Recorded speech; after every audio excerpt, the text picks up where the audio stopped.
Good afternoon, everybody. Welcome to the Taking Control of Your Money webinar. I'm Carly Hill from Debt Free Mom, and today I'm joined by Michelle from DailyPay. And Michelle works on a team who is working hard to build tools in DailyPay to help users take better control of their finances, whether it's your everyday expenses, improving your credit. She's also a mom of two and just understands the challenges associated with managing expenses, managing a budget. And we also have Hugh Norton from Visa, and he is a senior director of financial education and has been in education for over 10 years.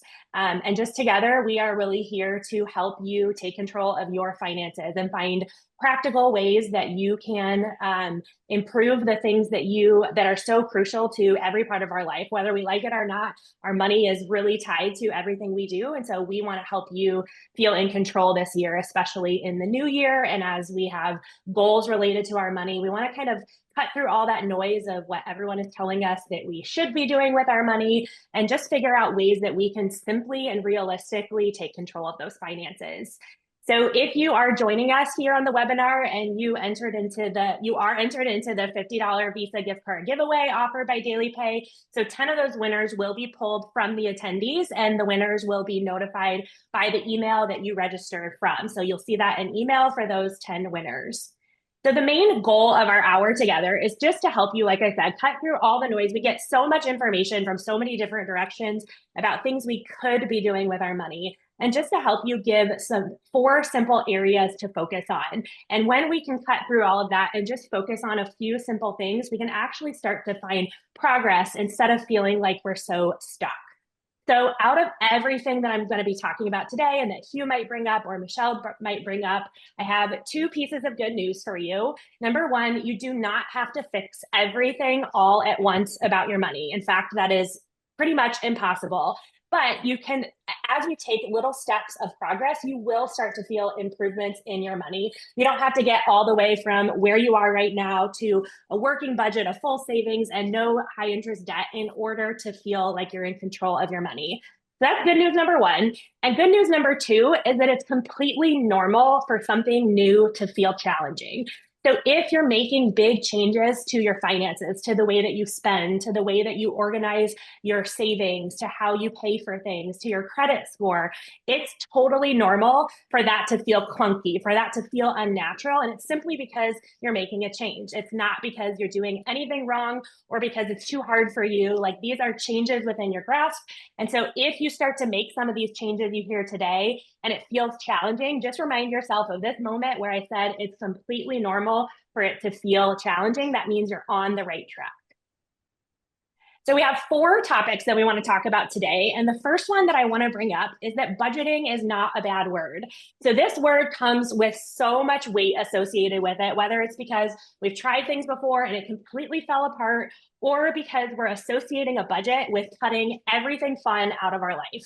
And what I want to instead do is to try to think of a budget as a plan for your money. When we have a limited resource like money or time, making a plan for it can make sure that we're using it in the best way that fits our values, that matches what we want to get out of it. So in the same way that a calendar is a plan for our time, because we only have a limited amount of time, a budget is simply that for our money, a plan for our money, deciding in advance what we want to do with it so that we don't all of a sudden see it go in all these different directions and we wish we would have done something different.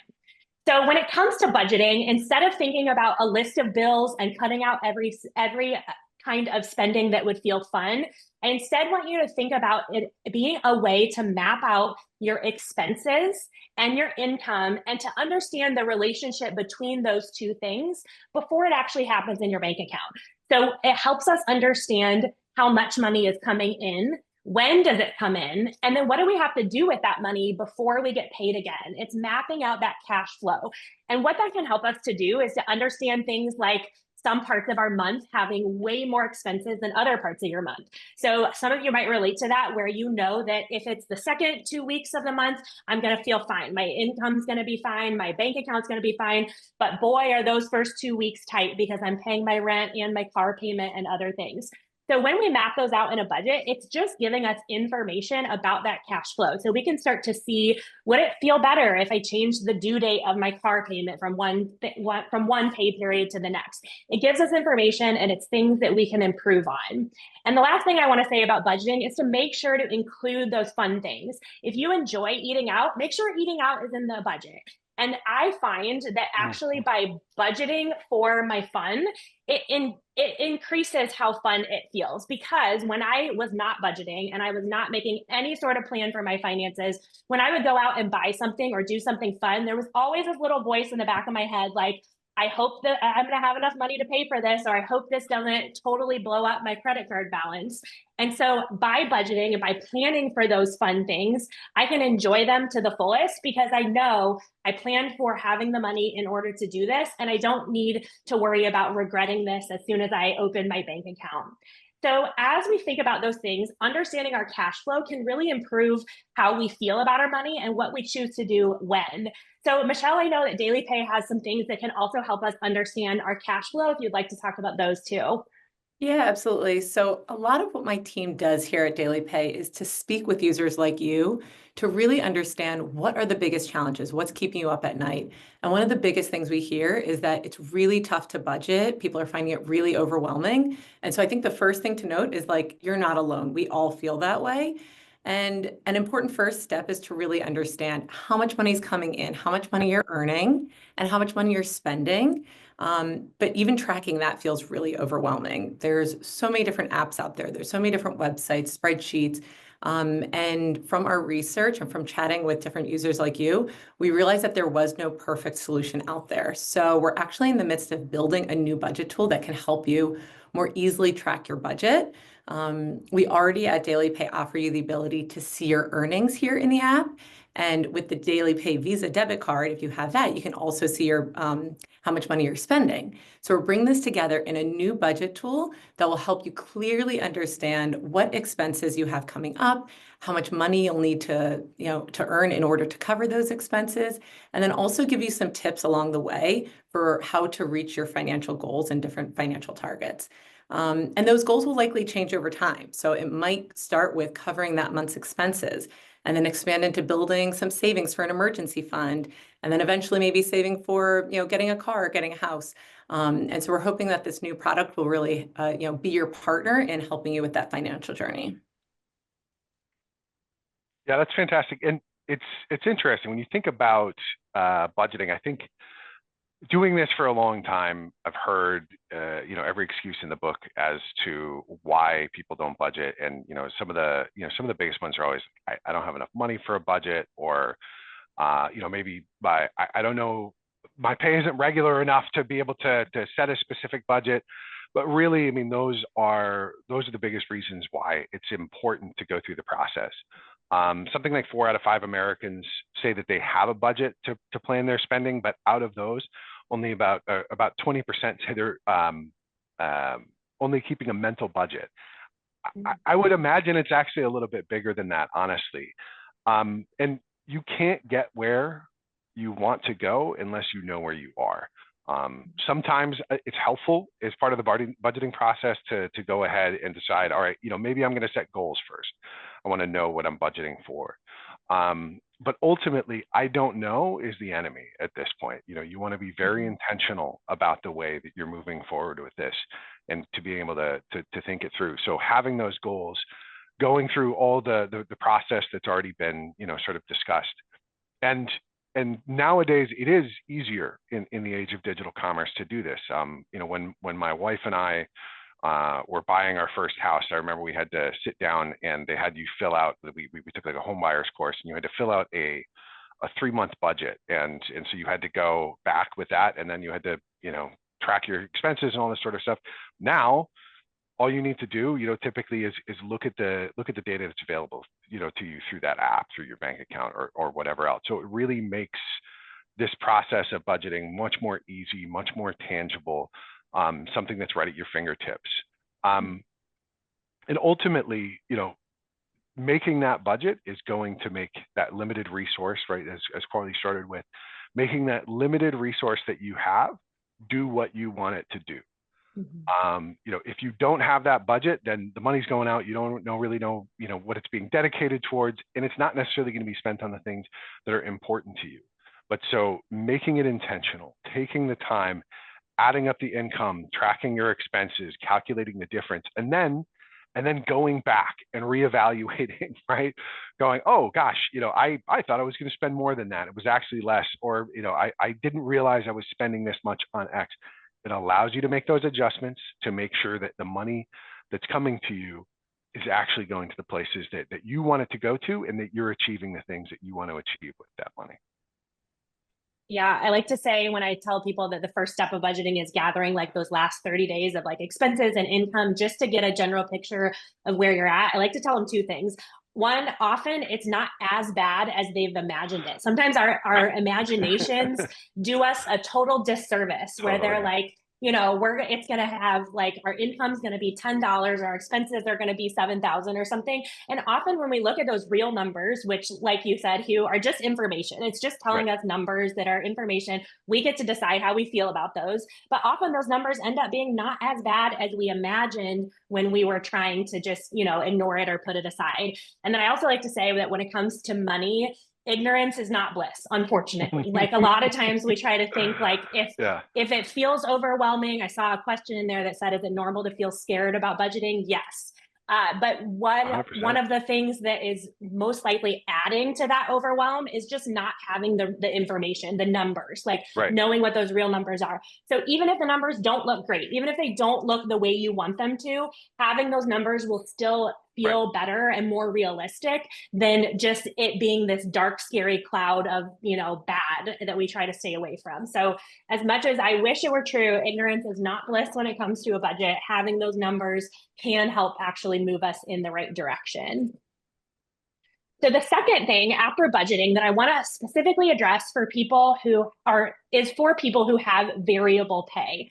So variable pay, like you said, is something that a lot of times we think counts us out from budgeting because we're like, well, I don't even know what my paycheck's going to be. My paycheck is different every time. So what is even the point of budgeting? And I completely agree with you that I think it's actually more important to set up a plan for our money when we have some more variability in some of the areas of our money. So if we have that variable pay, we really want to be in tune with how much does my paycheck need to be in order to like base cover my expenses?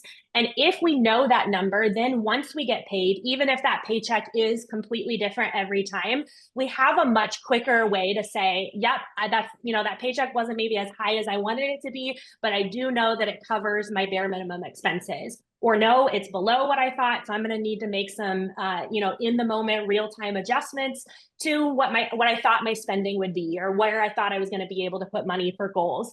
So when you have variable pay, I first want to acknowledge it is a challenge. Like we have variable pay in my household. Our income is not the same every pay period. And it is one of those things that I kind of have just had to accept. This is just part of managing our money. Like in the short term, I cannot suddenly make our paycheck be identical week after week, but I can go ahead and say, okay, what can I do is map out my expenses so I know when each pay period starts, I need to pay for certain things. And then once I find out what our paycheck is going to be, I can make those adjustments. So one little trick I have for you, because I know a lot of people listening have variable pay as well, is that once you have a list of your expenses, your bills and expenses, what I have in my budget is I've highlighted a few categories that I know if for some reason my income is less than I thought it was going to be, those are going to be my go-tos for making adjustments that I could easily drop, you know, $10 off of my restaurant spending, 20 off my coffee shops, and 20 off of our fun and entertainment. And that can kind of help to absorb that cushion. So that's a piece of advice I have, is that when you have that variable pay, knowing what your possible plan B and plan C are going to be, just kind of in the back of your head, or even jotting down, you know, notes in your phone, like, hey, if it ends up being lower than I expected, these are the adjustments I'm going to make so that I don't have to ride the roller coaster as much with that variable pay. But I do want to acknowledge and just say that I can relate to the challenges that come with that pay not being consistent, or even needing, you know, you have a kid sick, so you have to stay home, so that paycheck goes down by a shift. That just changes how your budget looks. And that is a challenging part of managing a budget, but it's not impossible. So Michelle, as people have this paychecks that are not the same every time. What ways can we kind of, as much as possible, plan for what that will be depending on how often we're working and what our pay is, to try to understand what that cash flow is going to be before payday actually comes? Yeah, absolutely. And even before I jump into, I think that's such a great tip that you just shared of, if you have to save $100, that seems scary, but saving, $10 from this category and $10 from this one, just doesn't hurt as much, when you're budgeting. To your point of it, it's not, you don't have to lose all the fun, which is great. Yeah.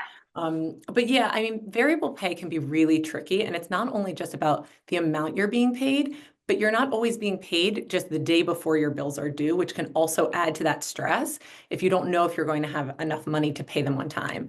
I think that's where Daily Pay's Earned Wage Access product is really able to come in handy, because you're able to instantly access any of your earnings during a pay period. So let's say you've worked 3 days in the pay period, you don't have to wait until next Friday. You can actually access those earnings already just by using that feature.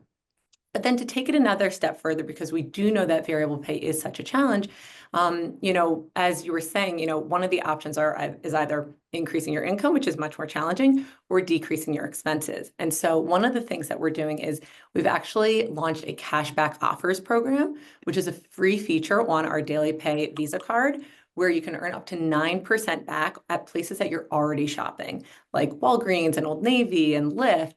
And, unlike other rewards programs, you don't have to activate the offers. All you have to do is opt into the program and just swipe your card like you normally would. And so this is almost like a sneaky way of saving money, because you're spending at places that you're already normally would be spending. You're just using your card payment like you normally would. And then the cashback is just sent back to your card. So that's another tip for, ways that you can decrease your expenses on things that you're already spending money on. Absolutely. Yeah. And I mean, I think this is the thing, is that when you're in a situation like that, it can be very high stress. And I think the emphasis across this entire thing is that what this is going to do, this will, what was the comment on the last one is budgeting something that it's normal that it's scary. Yeah, if you don't have one, but once you do, now you know. And so it will bring peace. And so this sort of thing, especially, if you're working within that variable income, it will bring that sort of thing. And so, whether it's doing what Carly was talking about with the identifying those, needs versus wants. What's the, what's fixed within my budget, and what's, variable and discretionary. What can I actually cut back on? And then, you might figure out, oh, wait a second, gosh, every month I'm really I have much less discretionary income than I thought. It's actually much closer than I thought it was for the last 3 months. All right, so I was assuming that when I was doing this, I was actually going to be making this much, but really it ends up coming out to this, and depending on my bills. So now you can make that adjustment. So you can say, okay, gosh, I'm going to plan to raise my income in these ways. I'm gonna do a side hustle. I'm going to pick up an extra shift. I'm going to look at doing something else, whatever it is. I'm going to cut even my fixed expenses through these strategic ways. But it allows you to make a plan to do those things. And once again, if you know what's going on, and you're able to react to that and to do so, in a way that's, nice, it's strategic, you can, make the tactics, you can actually do those things. It will really bring you much more peace in your life, and, it'll set you up much more for prosperity. So identifying the difference between needs and wants, and being able to look at between those things, creating that list and prioritizing your spending, are all going to be very important, especially if you're in that variable income situation.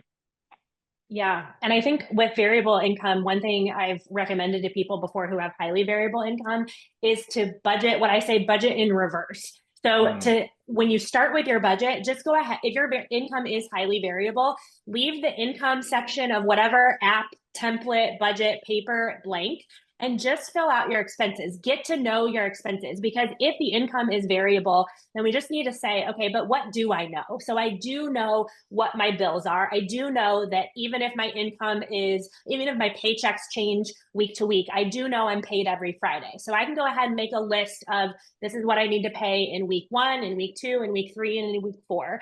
And then as we fill that out and understand, I have 4 kids. So this is going to be the bare bottom, like grocery budget. I'm going to have to spend this in groceries, no matter if my paycheck's really high this week or really low this week. And then once we understand and get in tune with that spending, that those bills, what that the cash flow is of those bills, then we can reverse engineer that budget to say, okay, based on my current spending, what does my paycheck need to be in order to cover that? And that information can help us make decisions. Like Michelle said, maybe it's that we just need to drop a couple of categories by a little bit and then we're okay. Maybe it's something bigger. Maybe it's more like I need to call around and change my car insurance and my cell phone, and I need to start picking up 1 extra shift per pay period. But whatever those choices are, or those decisions are that we need to make, we can only make them once we have the information about what that relationship between income and expenses is. So with that variable pay,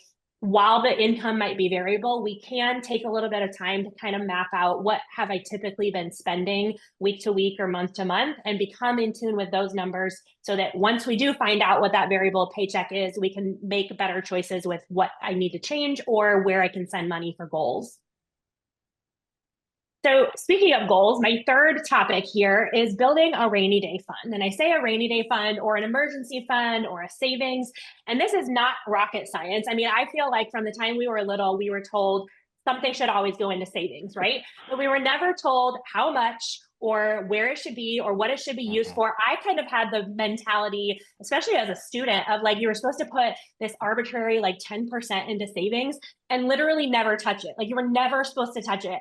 I found myself not putting it in savings. So I was like, well, if I'm never going to touch it, I want to use my money. So I'm just going to do something else with it. So I want to kind of change the way we think about saving money, that it's not just this put 10% away and never touch it, that we should be a little bit more strategic about why do we have it, what's it for, and what's our goal amount.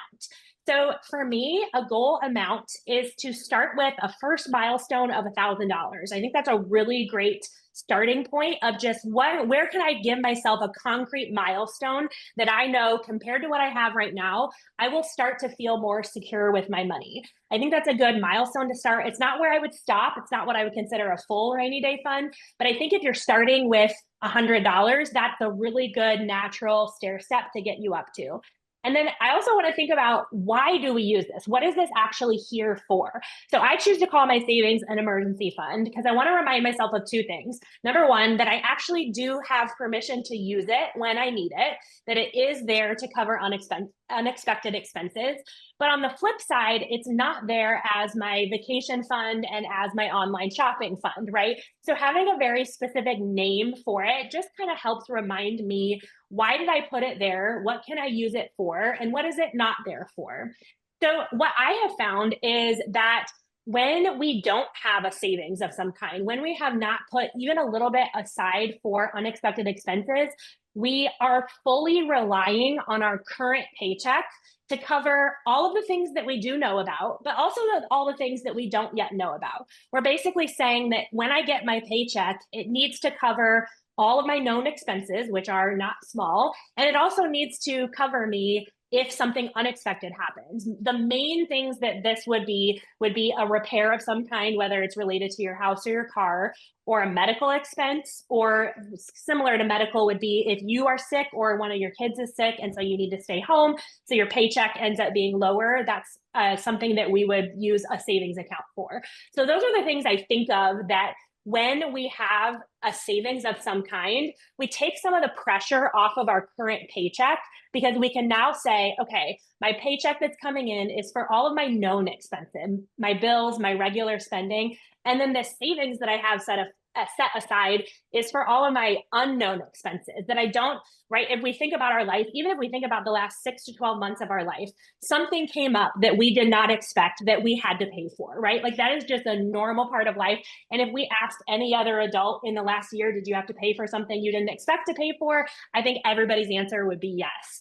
So that's what we do with the savings, is just we acknowledge, I don't know what that unexpected expense is going to be, but I do know that I'm going to have one at one point. And so that is the purpose of that savings, is to set money aside. And like I said at the top of the hour, it doesn't have to be completely all the way to where what your goal amount is in order to start feeling better about your money. The more you put in there, the more breathing room you will feel like you have between what your current budget is and whatever life might unfortunately and unluckily send your way.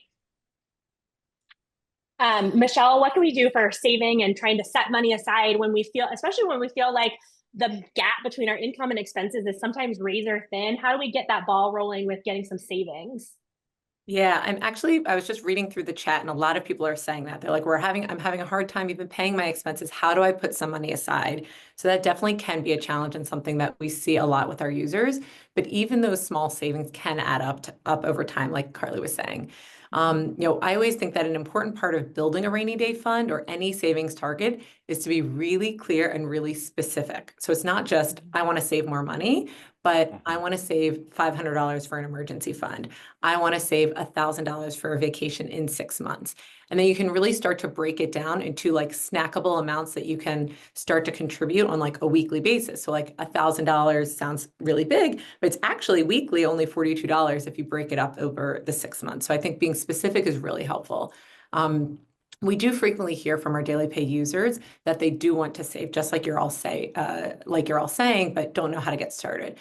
So we actually just introduced a new savings program that's directly linked to the Daily Pay Visa card. So you can seamlessly send money between your accounts. So from your card account over to your savings account, and then anytime you need access to that money, you can immediately send it back over to your card account, having access to it immediately. So you don't need to wait a few days for that money to get back to you. So there is that peace of mind that the money is still there if you need to.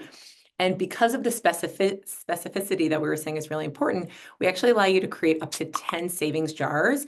Each can be a different category. So one can be vacation, one can be for a new car, one can be for for school. And you can start to save and have different targets and different dates for when you want to achieve those different financial goals. And this year, we're actually going to be building out some additional features to make it even easier to save. I even saw some of these ideas in the chat where, I'd love to just be able to automatically save from my paycheck. And so we are working on having some auto save features where you can set how much money you want to save on a weekly basis or every pay period and put it into those savings jars. I always find that if the money is taken out before I see it in my paycheck, it's easier for me to mentally not think about that money. So hopefully those are some good tips and helpful products that you guys can use for your savings goals. Yeah, and I mean, and you may have to create your own opportunities there. I mean, definitely, I would say that the automatic savings is one of the easiest and best things. Taking the opportunity that maybe if you get you get a little bit of raise or some sort of windfall comes in, take that opportunity to use that money to start building that savings. And that can be a really helpful thing. I mean, also, I would say, the idea, I've seen some people talking about it in the chat. Carly brought up that, first, Michelle was talking about how, they have different ways of setting goals within there to actually have those, within the app. And I think that's really important too. So I mean, whether it's the $1,000, whether it's, I mean, technically for an emergency fund, your ideal to shoot for should be like 3 to 6 months worth of expenses, not 3 to 6 months worth of pay, but 3 to 6 months worth of expenses. And ultimately, when you're setting those goals, it is about going through and being effective in your savings goals. And so what I mean by that is, if you guys aren't necessarily familiar with it, but the SMART goals, right? So it should be specific, it should be measurable, it should be attainable, it should be relevant and time related. So specific meaning it's clearly defined, right? So I'm going to save enough for a summer vacation. Measurable, we're using real numbers to track progress. So a summer trip costs $3,000. I have $800 saved. Really specific, right? Attainable, assure that the goal is realistic and achievable. So example, I can save enough money each week to do the trip. Relevant, is it actually meaningful? I'm saving for a home share because it's cheaper than a motel. Or a hotel, and then a time-related goal. So there's actually a deadline. I'm saving up. This is for next August, and I know when that date is. So that obviously applies not to just the the example that I was giving, but across anything. And I think it's really important to have those sorts of goals to be able to build towards. The other thing is, especially if you are doing this at an early age, the more that you're able to save and then put away, even if you're talking about markets and things like that, it can be really important, right? So in a basic savings vehicle, if you're putting $1 away today, but by the time you're 60, that would be, a buck 50, which is great. I mean, right? That's, that's still 50% over a long period of time, from 18 to 60. But, if you were just even going by the markets, $1 today, assumed you were just, invested into the market would be $17 by the time you were 60. So if you multiply that out, the earlier you're doing those things and saving and making those plans and making those goals, even if it seems like, oh my gosh, I don't have enough money to be able to carry that out, but having the dedication to figure that out and find a way to maybe raise your income by that little bit that you're going to need, or reduce your expenses by that little bit that you're going to need.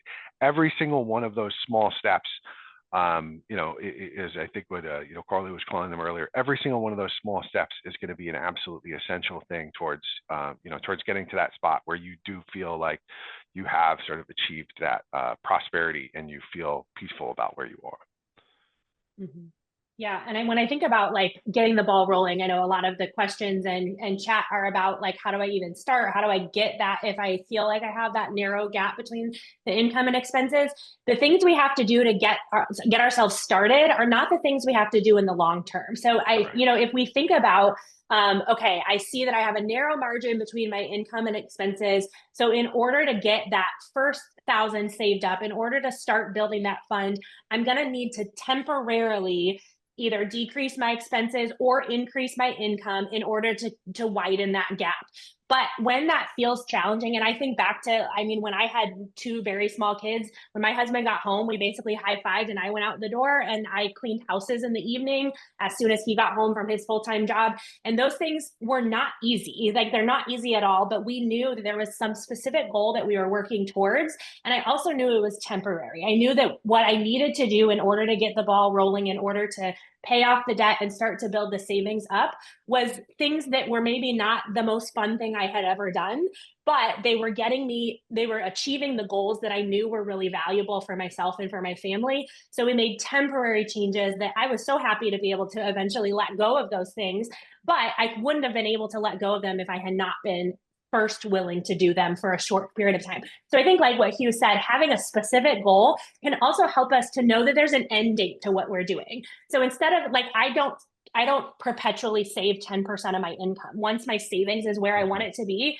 then I focus on other things like investing or like saving up for like a trip or a car or something like that. But I don't just have a general savings that I'm putting money in, because I would always feel the need to always be working extra and always be decreasing my expenses. So instead, if we make that concrete goal where we say, okay, until my savings has enough to cover 3 months of rent, I'm going to pick up 2 extra shifts. And then once it gets to that point, I'm going to drop down to 1 extra shift. And then once I get this, so having a time-specific, time-bound goal can help us be more willing to do things when we know that there's an end date, compared to feeling like the changes we're making are just going to be forever. And one of the things I just wanted to add in there is that, like, I feel like where a lot of us can fall down is the ability to go back and to you get excited, you set a budget, you create your budget, you're going after your budget, but then you just keep your budget. Like, the essential thing is to go back and revisit, reevaluate. Reevaluate your goals. Is this still important to me? Do I, I know when I set this at first, I really cared about this, but like, I don't really care about a summer vacation right now. I'm feeling really good about, whatever it is that, so I want to take this money. It would be better for me. I would rather take this money and put it towards this other thing, continuing education or a vehicle or whatever. And to be able to go back and reevaluate and adjust I think that's really sort of the essential thing that often gets overlooked, and it's also the type of thing that apps can be so good at helping you to do, because it puts that information right at your fingertips. It allows you to sort of see what's going on and to be able to evaluate it. So definitely take advantage of that. I mean, I think that goes across budgeting, that goes across savings, that goes across the entire thing. It's just going back, at least once a year, definitely, absolutely every single time something big happens, you change a job, some sort of life event happens. But really, in an ideal sense, you should probably going back and at least looking things over, reevaluating just to, small amount, 10 minutes, 15 minutes every month. Yeah. Yeah. And I'm seeing a few things in the chat about, for some people, overtime isn't available.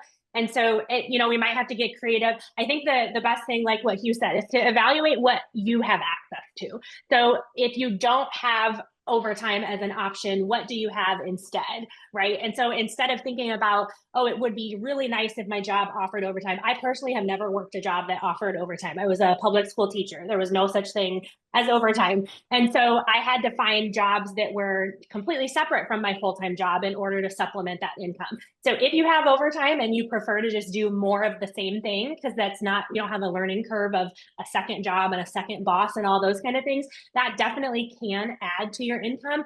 But maybe you're in a mental space where you're like, if I have to spend an extra hour here, I'm going to lose it. And so you think of, okay, well, it would be much more fun for me in order to do something totally separate than my regular job. So maybe that's, 5 hours a week at a coffee shop. Or the reason I like to clean houses is because I'm completely introverted and like to be by myself. And it's one of the very few jobs where I could work from A to B. I knew when I started, I knew when I finished, and I was completely by myself, me and my podcast, and I got that extra income. So it takes some creativity, and it kind of takes evaluating what do I have access to and what do I not have access to. But sometimes it can, like I said, it can be something that we don't love to do and we absolutely don't plan on doing forever. But in the short term, it can give us that kick to get started in order to get that ball rolling on some of those goals that we have.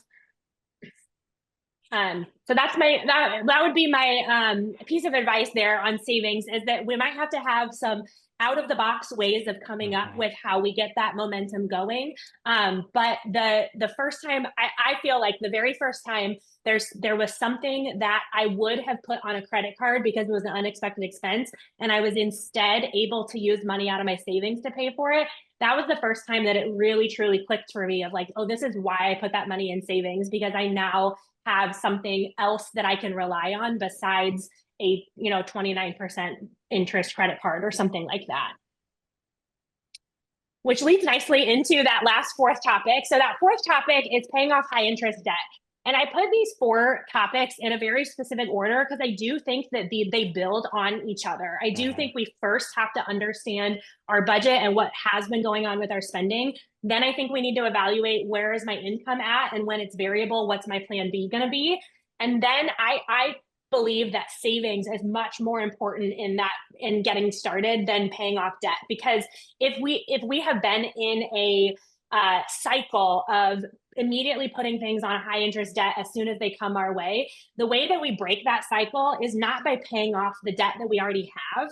It's by giving ourselves a different way to handle those same set of unexpected expenses. And that's what savings does for us.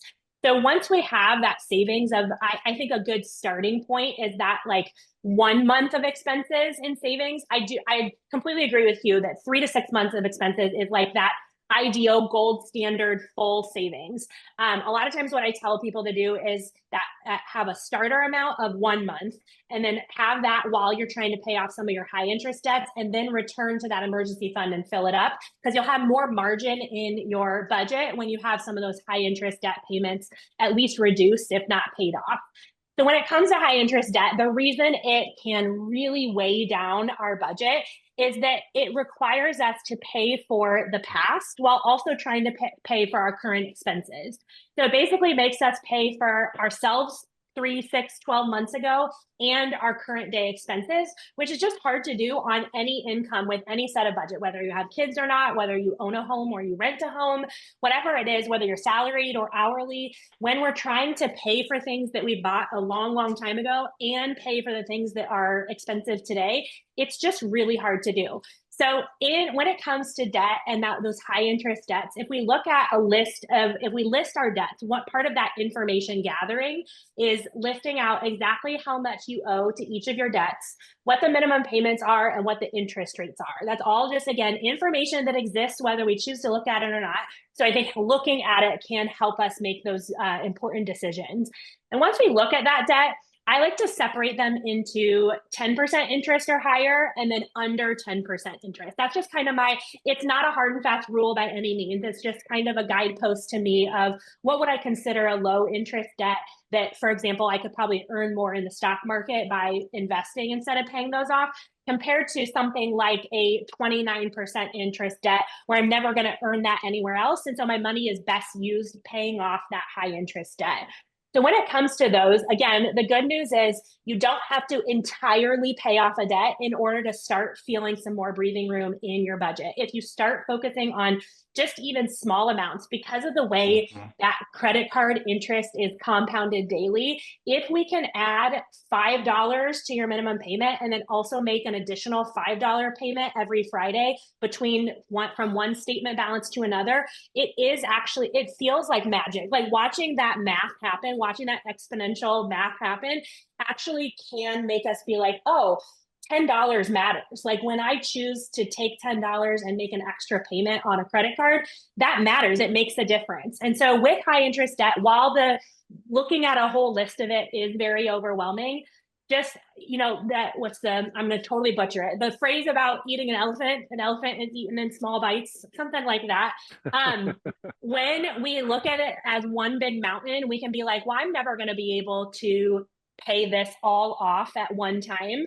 But the good news is that every small little payment actually will chip away at that and make a big difference. So that's my big advice with debt, is to sort your debts into high interest and low interest and prioritize those high interest debts so that forever you're not always trying to pay for your current day expenses and all of the past expenses that you have, so that you can start to keep more of that hard-earned paycheck and use it for things that are happening now and in the future instead of things that happened in the past.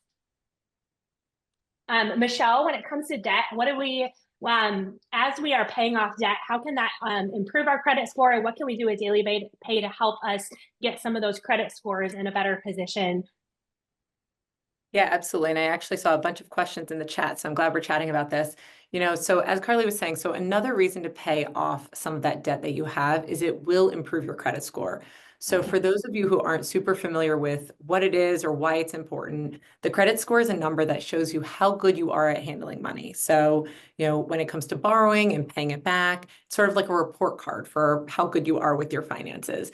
But some big things that impact your credit score are paying your bills on time and not using too much of your credit that's available to you on things like credit cards.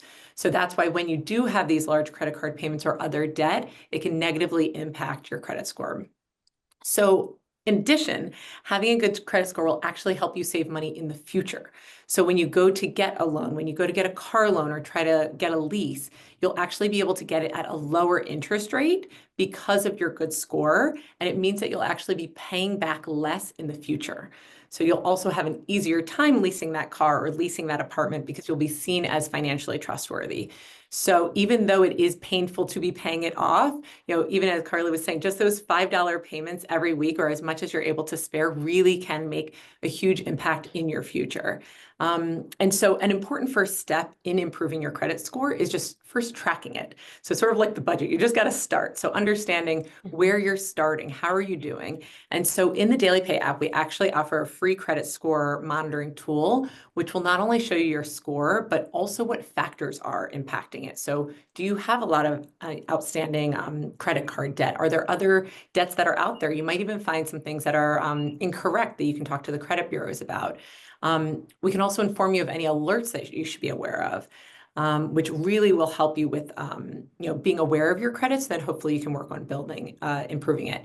We're also in the process of building a credit building card, so similar to the Daily Pay card that we have, but a new type of card that will be launching soon, which will help you with building that credit. So in addition to paying off your loans and any other debts that you have, this will hopefully help you with that as well. So again, we hear what we're always listening to what our users are saying that they need. So it's great to hear in the chat that these are the things that you're looking for. So please continue to join these sessions and give us that feedback. Over to you, Hugh. That's awesome. No, I think, debt's tricky and it's difficult. And I mean, just like with, with the other topics we've talked about, I mean, the key here is intentionality and knowing what's going on, right? Like so often, especially with something like debt, your, motivation and your psychology is that you want to, you want to close your eyes and your ears and not hear about it and not know, and it's difficult, and you're getting those phone calls or whatever. So, but to know what your debts are, to really understand where everything is, and to the points that have already been made, to know what are the actual interest rates there, right? I mean, not just have a general idea, but no, I mean, you really legitimately know that. The other thing is that, it is typically, right, I mean, that you have the two different types of paying off debt, which would be, avalanche and snowball, as they call it. And the avalanche is going for the higher interest debt and prioritizing that. The snowball method would be to say, all right, we're going to go after the smallest amounts that I have, so we can just wipe those off. And typically, avalanche does end up, mathematically speaking, being the better way to do it. So it definitely is. But at the same time, there is a psychological a benefit in paying off some of those smaller ones too. So I mean, really, if you're paying off debt, I think it's really good either way. I'm looking to eliminate that. The other thing, and I mean, there were so many good points that were made already. I think the last thing would be, for me at least, don't be afraid of seeking out help in counseling as well. There are Visa, with our Practical Money Skills program, we've worked with, a number of nonprofit organizations. And those are, the folks that I'm sort of talking about there, whether it's the National Foundation for Credit Counseling, who offer, sort of free resources. Also, I mean, I even suggested this to a family member, and it was extremely helpful when they were dealing with financial difficulties, is actually the AFCPE, the Association for Financial Counseling and Planning Education. They have financial counselors all over. So these aren't people, they're not financial advisors, they're not investment people. They literally, they're the people who are, dedicated towards, towards helping you really sort of get out of whatever financial trouble, because debt can become financial trouble. And AFCPE in particular, they were the ones who used to do all the, the counselors for Department of Defense, for CFPB, for, a number of organizations like that. So, they could do really good things. The point is not to be afraid to go and seek out that help, and not to ignore it, because it'll only get worse if you ignore it. And the best possible thing is to look at it and tackle it, to know exactly what all your information is, so you can go out and meet it, and to do so in that highly intentional way. So Yeah, I completely agree. And so the next thing we're going to do is the Q&A. So I want to transition into that by answering a question that I saw in there about credit score. Somebody said, isn't your credit score only necessary if you are planning to borrow more money? So if you just decide to pay cash, then you don't need to look at your credit score. I will raise my hand and say that I used to think that, and that I don't think that anymore. And so Michelle mentioned a few of the things, but there are a few things that are not related to adding new debt to your life that still look at your credit score. I learned somewhat recently that even car insurance companies can look at your credit score for determining what your rate will be, the same way that you can get approved or denied for something like an apartment, depending on your credit score.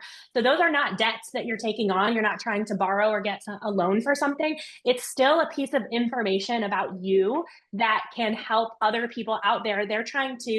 Companies are trying to assume what their risk is going to be. If they partner with you in some way, what is the risk involved to them? And the credit score, because they don't know you personally, the credit score is a way that they can learn information about you. So I used to think that, and I now think that the credit score does matter. Even as someone who doesn't use consumer debt in order to pay for things, it's still a number that is out there that companies can make decisions about me depending on what they're going to do or what they need to do. So yes, you can do both things. You can be striving to avoid consumer debt and still value having a good credit score. And the other thing I think back on too is if for some reason I got into a situation that's much different than where I am right now, I am not above thinking that I might get in a situation where I do need a car loan or a loan for something in order to pay for something. And the last thing I would want is that I had, 10 years where I thought credit score didn't matter. And so my credit score is super low and I can't get it. So it's just a number that can give you those options. So that's the first question that I want to answer. Yeah. And real quick on that. So I think it's important to, and also know, like, whatever you're planning to do, know what they're going to use. So, right. So, I mean, there's multiple different credit scores that you can find. I mean, obviously, there's the big three, which is what TransUnion, Equitrax, and Equifax, and Experian. But then there's also multiple others that are out there. Some companies will use their own proprietary credit scoring and all that sort of stuff. So it's good to know before you're going into something how people are going to look at you, how they're going to view things. I mean, to Carly's point, if you know that you're going to be going through something, you're going to be making a big purchase, well, this is now the time to go out there. There's a 30-day period in which, so if somebody pulling your credit report, it can only ding you once in a 30-day period. So if you're going to be going out and buying a house, don't get your credit, don't do that on every 3 months or something like that, because then you're going to be taking multiple hits. So plan to do that around the same time. So you're going out to, maybe multiple financial institutions to look at those things. The other thing is, so typically there are 5 things that go into credit scoring. That's character, capacity, capital, and collateral, and then conditions. So, character is the history, capacity is your ability to repay the loan. Capital is, whatever in investments you have, if you have assets or anything like that. Collateral would be, anything you could use to actually secure that loan. And then finally conditions, which would just be, whatever actually goes into the loan there. So, but for everyone, it's going to be a little bit different. But those are typically the 5 things, but then everyone will score things differently. So, sorry. Yeah. Yeah. No, thanks for adding that. Yeah. So I think that's just important to note, is that you might, only buy cars in cash or something like that, but that doesn't mean that your credit score doesn't matter.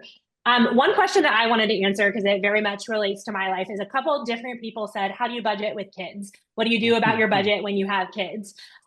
It is certainly a complication. It adds to the list of expenses that you have. I think my budget was probably this big when I didn't have kids, and it's much, much longer now that I have kids.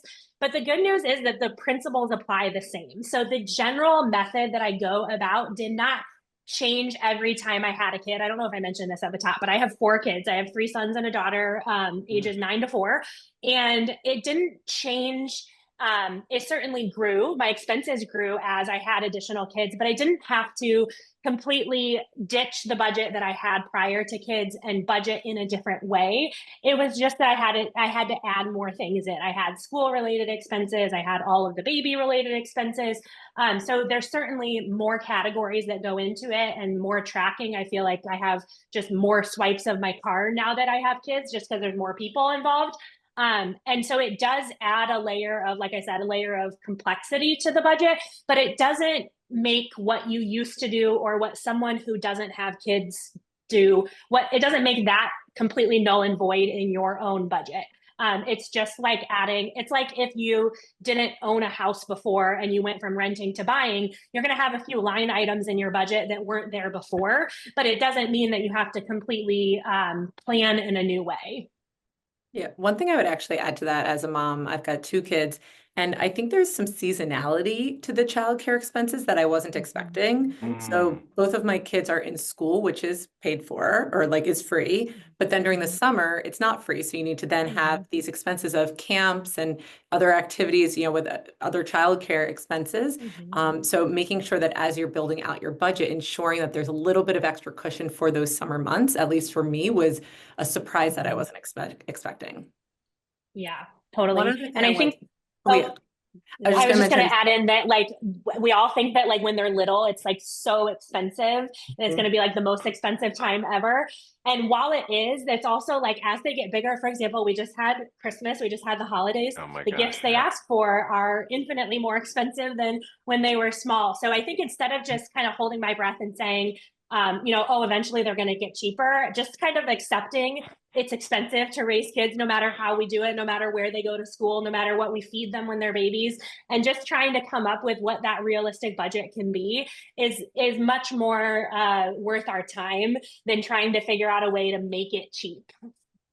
That was a big surprise as well. I was like, great, it's only going to be expensive for a couple of years, and not the case.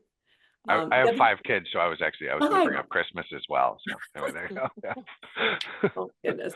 I saw some questions in the chat about asking how to get the Daily Pay card. So just wanted to mention, most of you should see it in your Daily Pay app. There should be a card tab at the bottom. So click in there and it'll take you through the flow for how to sign up for the card. Any other questions we see in here? Let's see. Okay, so one question I see is, how do you budget when your bills range from month to month, which I think they might mean they're different month to month. And that's an excellent question, because it is true, just like what we said with the seasonality of kids' expenses, our own life can have, even if you don't have kids, your month to month is not going to be identical, whether it's because your income is variable, but it can also be because your expenses are variable. So like the holidays are a really expensive time of year, then a lot of times January kicks in and people are like, we're not buying anything. So then they have less expenses. Another thing is that if you have any bills that you pay like annually, or like we pay our car insurance twice a year, so those 2 months where we pay a 6-month premium have a lot more expenses than the other months do. So mapping out a budget with specific dates in mind, instead of trying to I don't generally find success in making like a monthly budget and assuming that it will just be able to repeat itself month after month. Instead, looking at and saying, I'm going to set up my February budget, and it's going to be different than my March budget, and it's going to be different than my April budget. Having those specific dates in mind and including anything there.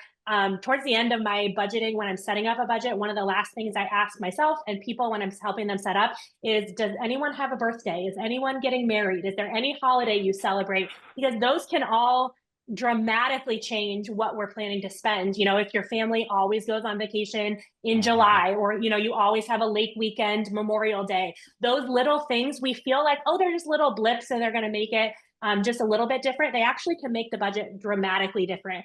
So to answer that question, budget with specific dates in mind, looking at specific months, and then also like pulling up whatever calendar system you use when you're making a budget, and just look at your calendar and say, is anything on this calendar going to be an event that's going to cost me money? And I need to go ahead and put that into my budget.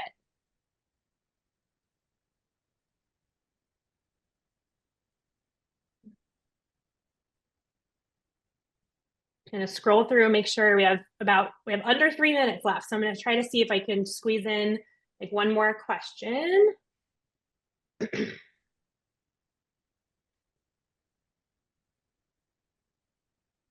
Okay, I'll end on this one. Somebody said, how do I balance paying off debt while trying to save for future goals as well? That is a big tension, right? Because especially when we're talking about these goals that we mentioned today, like our, adding to our savings and paying off debt, they're all really good things. So when we think about the things we want to do with our money, if we want to save or pay off debt, or go on a vacation, or pay for our next car in cash, they're all good things. So it's really hard to say which one is less of a priority than the other. I do think that putting them into some sort of order that matters the most to you can help you to have a little bit more tailored of a focus, a little bit more narrow of a focus. So for example, something that's come up a lot in this hour has been, I only have a small margin to send, that discretionary fund. If you take that small margin and you try to put it on 5 different goals every month, you're going to feel like you're not making any progress, like you're not going anywhere, because the amount that you're putting on each goal is so small. So what I instead like to do is to make a list of what my goals are and what my top priorities are, limiting it to like 2 or 3 at most. And then just say, whatever extra I have, I'm going to target this one specific goal.